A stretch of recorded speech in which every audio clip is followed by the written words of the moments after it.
This program sponsor by lord Shiva enterprises, अपने आप में एक पहचान, नियर होटल वेस्ट पानीपत।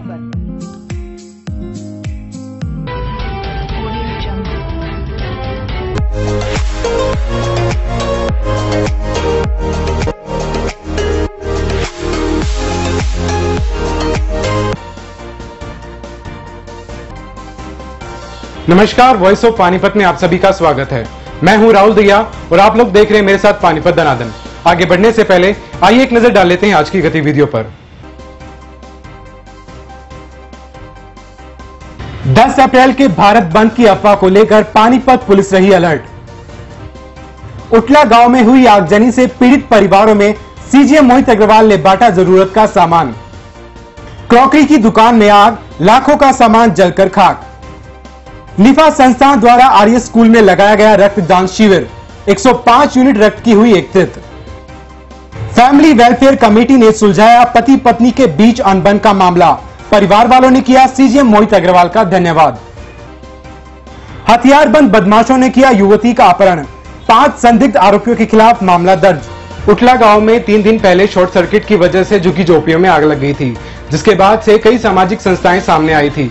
तो वहीं सीजीएम मोहित अग्रवाल ने भी दैनिक जीवन में उपयोग होने वाली सामग्री पीड़ित परिवारों को बांटी।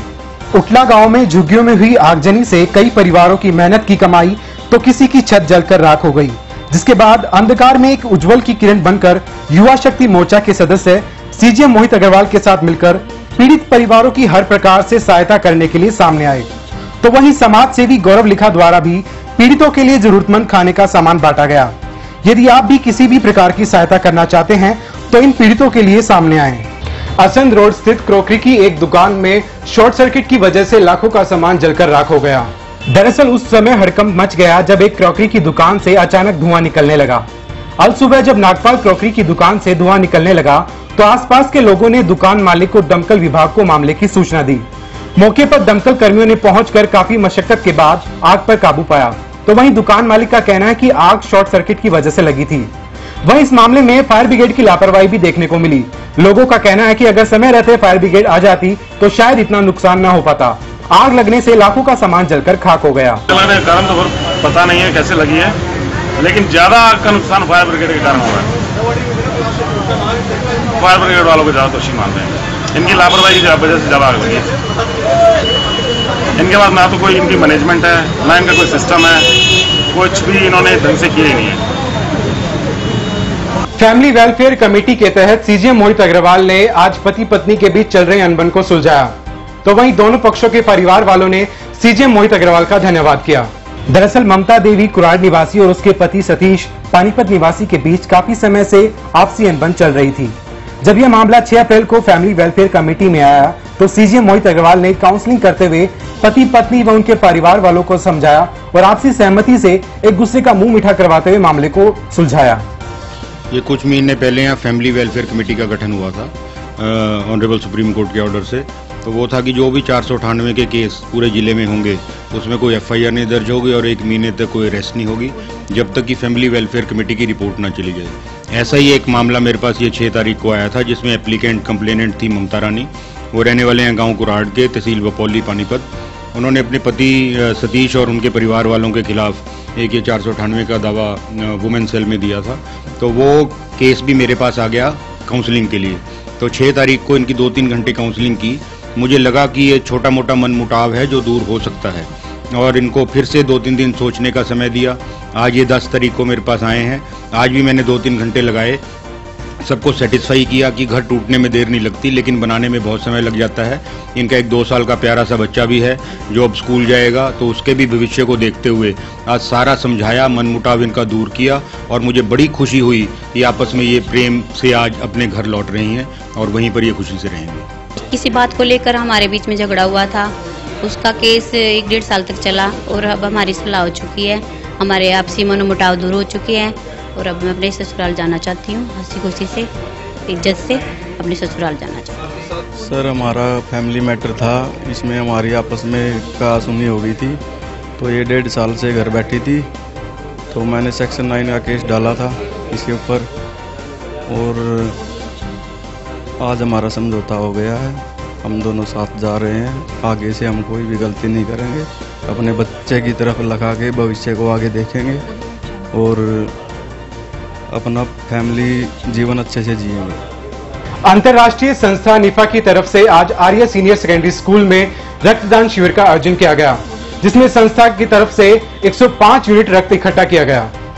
शिविर का आरंभ उपायुक्त सुमेधा कटारिया, डीएसपी जगदीप दोहन, निफा चेयरमैन प्रीतपाल पन्नू, बिंटू मलिक व आर्य स्कूल मैनेजर रोहतास ने हवा में गुब्बारे छोड़कर शहीद भगत सिंह की प्रतिमा को पुष्प अर्पित करके किया। रक्तदान शिविर में जिले के सैकड़ों युवाओं ने बढ़ चढ़कर भाग लिया। प्रीतपाल पन्नू ने इस मौके पर कहा कि संस्था समय समय पर युवाओं को सामाजिक कार्य करने के प्रति प्रोत्साहित करती रहती है। उन्होंने कहा कि हमारे देश की आधी से अधिक आबादी युवा है एवं युवा किसी भी राष्ट्र की रीढ़ की हड्डी होते हैं। जिस देश के युवाओं को सही समय पर सही मार्गदर्शन मिलता रहे तो वह देश की निश्चित तौर पर उन्नति के शिखर पर पहुंच सकता है।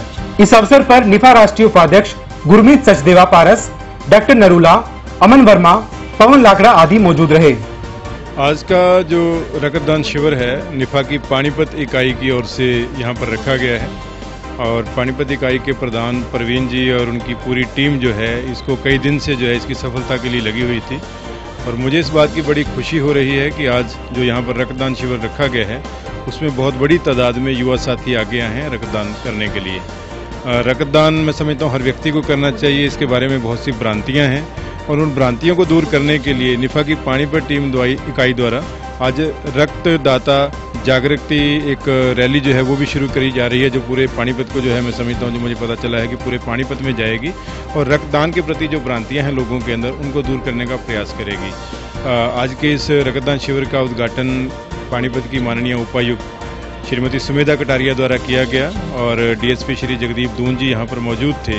इन दोनों हस्तियों ने युवाओं का मार्गदर्शन किया और युवाओं को प्रेरित किया और मुझे लगता है कि निफा की जो पानीपत टीम है वो बहुत शिद्दत से काम कर रही है समाज के लिए, राष्ट्र के लिए और आने वाले समय में पानीपत के अंदर बहुत सी जन चेतना की और युवा चेतना की गतिविधियां यह टीम करेगी। 2 अप्रैल को हुए भारत बंद के बाद 10 अप्रैल को फिर से भारत बंद करने के सोशल मीडिया पर मैसेजेस वायरल हो रहे थे। उसे को लेकर आज पानीपत पुलिस अलर्ट दिखाई दी। हालांकि पानीपत में बंद का असर नहीं दिखाई दिया। पिछले कई दिनों से सोशल मीडिया पर ये मैसेज वायरल हो रहे हैं कि 10 तारीख को फिर से भारत बंद होगा। उसी को लेकर पानीपत पुलिस प्रशासन जो है वो अलर्ट है और हर आने जाने वाले पर पैनी नजर गड़ाए हुए। फिलहाल आप देख सकते हैं मेरे पीछे जो है पुलिस प्रशासन अपनी पूरी पैनी नजर गड़ाए हुए है और हर आने जाने वाले पर नजर रख रही है और किसी प्रकार की ताकि कोई अनहोनी ना हो उस चीज को लेकर जो है प्रशासन पूरी मुस्तैदी के साथ अलर्ट है।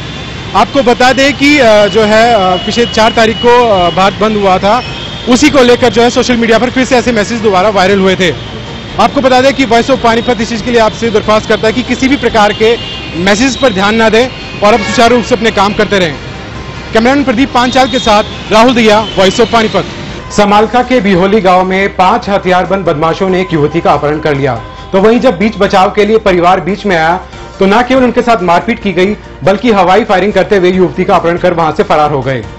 समालखा में आज सुबह एक युवती का हथियारबंद युवकों ने अपहरण कर लिया। समालखा पुलिस की हाथ पैर फूल गए, नाकाबंदी कर दी गई, जांच बैठा दी गई, सीआईए पुलिस भी पहुंचेगी। समालखा डीएसपी नरेश अलावत खुद मौके पर पहुंचे। जब सारे मामले की जांच हुई तो मामला कुछ और निकला। मेरे साथ खुद डीएसपी समालखा नरेश अलावत, उनसे बातचीत करते हैं। सर, सुबह अपहरण का मामला था, शाम होते तक ये सारा मामला ही बदल दिया, क्या मामला निकला? हमारे को सुबह इंफॉर्मेशन मिली थी एक एब्डक्शन की और फायरिंग की। इंफॉर्मेशन मिलने पर तुरंत एसएसपी साहब ने, श्री राहुल शर्मा जी ने इसका संज्ञान लिया और सभी डिस्ट्रिक्ट एसएचओज ने नाकाबंदी की। उसके बाद मैं भी मौके पे गया, एसएचओ बापोली और हमारे तीनों सीआईए मौके पे पहुंचे। वहाँ हमने इन्वेस्टिगेशन की तो जो कंप्लेनेंट पार्टी थी उनका रवैया थोड़ा ठीक नहीं था, तो उससे थोड़ा डाउट हुआ। उसके बाद हमारे सामने 2 इशू आए थे कि एक तो लैंड डिस्प्यूट है, दूसरा ये आया था कि कहीं लड़की का कहीं लव अफेयर था। उसके कारण से हमने फिर वो इसमें इन्वेस्टिगेशन की, तो अलग अलग टीमें हमने भेजी। तो बाद में जो अपने सोर्स थे जो रिपोर्ट हमने डेवलप की तो उसके बाद पता लग गया कि लड़की की कहीं मैरिज हुई थी 30 जनवरी को और लड़की ने वहाँ आर्या समाज दिल्ली में मैरिज की थी। मैरिज करने के बाद जैसे ही हमारी वो टीमें पहुंची उससे पहले उन्होंने वो सोनीपत ऑनरेबल कोर्ट के अंदर अपने प्रोटेक्शन के लिए एप्लीकेशन फाइल की थी। अब वो दोनों को डिस्ट्रिक्ट जज की कोर्ट से सोनीपत से वहाँ प्रोटेक्शन हाउस में भेज दिया गया है। जो उनका एलिगेशन था कि फायरिंग वगैरह हुई, वो फायरिंग का एलिगेशन तो सुबह ही क्लियर हो गया था ऑलमोस्ट, क्योंकि इस किस्म का इंसिडेंट नहीं था। और लड़की का भी जो प्रिलिमिनरी हमारे को पता लगा है कि उन्होंने उसको बुलाया, बाकी इन्वेस्टिगेशन अभी जारी है। सर कहीं ना कहीं मतलब सुबह अपहरण का जैसे इन्होंने मामला रचा था, भी अपहरण हो गया, तो उस वक्त उनको पता था कि वही लड़का है जिससे शादी हुई थी? हाँ, इनको पता था, क्योंकि लड़की की जिस दिन मैरिज हुई थी उसके बाद फिर ये लड़की घर आ गई थी। और उसके बाद में घर वालों का जैसा था कि वो उसको नहीं चाहते थे कि इस किस्म की लव मैरिज हो, क्योंकि उनके कई रिश्तेदारी नियर रिलेशन में ही वो पड़ता है लड़का। हमने बार बार उनसे पूछा था कि आप बताइए उसमें कोई नोन हो। गांव वालों से भी हमने अपील की थी कि आपके पास कोई इन्फॉर्मेशन हो तो वो बताइए, क्योंकि सारा गांव भी इकट्ठा हो गया था, उसमें सेंसिटिव इशू था। पर हमारे आगे उसने किसी ने क्लियर नहीं की थी पोजीशन। ये लड़का कहाँ का था जी? और शादी जैसे बताया कि आपने 30 जनवरी को शादी हुई थी, तो ये पहले प्रेम प्रसंग इनका कैसे हुआ जी? कुछ आपका जांच में सामने आया होगा? नहीं, ये उनका ना मैंने बताया कई रिश्तेदारी में था, इनका आना जाना था, घर में भी था। और लड़का सोनीपत में एक गाँव पड़ता है चटिया, वहाँ का रहने वाला है। तो फिलहाल अब इसमें जांच कैसे आगे बढ़ रही है? अभी इन्वेस्टिगेशन जारी है, क्योंकि ऑनरेबल कोर्ट ने हमारे को नोटिस किया है 17 अप्रैल के लिए। सोनीपत ऑनरेबल कोर्ट है, मिस्टर सूर्य प्रताप सिंह की एडीजे हैं या डिस्ट्रिक्ट जज है, उनके यहाँ से नोटिस आया है।